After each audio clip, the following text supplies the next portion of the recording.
Most people talk about success, how to succeed, how to achieve whatever you want, which will give you the success, but nobody talks about failure. Isn't it important that we know something about failure too? Failure is also part of life. As we start accepting failure, you basically realize that these are all stepping stones to success. Now, let's understand what exactly is failure. Do you really fail? Do you really fail in a project? Do you really fail in any exams? Or do you really fail when convincing someone?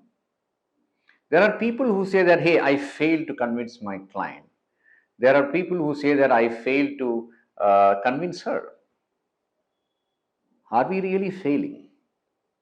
No, there are no failures. There is only feedback because you always get result.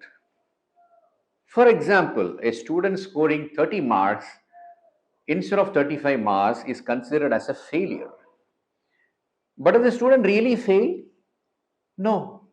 The student has succeeded in generating a result. We are talking about result. But only thing is the desired result is above 35 or 40 or 50. But he got an undesired result, which we term it as a failure.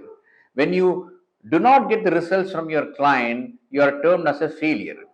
When you do not perform well in the interview, you are said to have failed in the interview. But dear friends, you have actually not failed.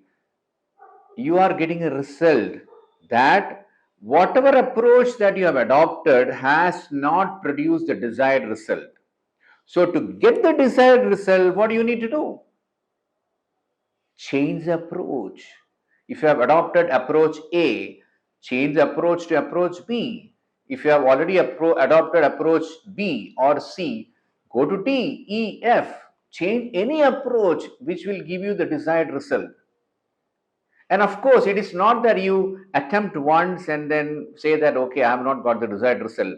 So you have to keep changing the approach, fine tune it till you get the desired result. So, dear friends, there are no failures, it's only feedback. The approach that you have adopted has not produced a result, so you need to change the approach. I'm not here asking you to change your customer or change your spouse or change your team member. Here, we have to change the approach to get the desired result. So, remember, there are no failures, only results, only feedback.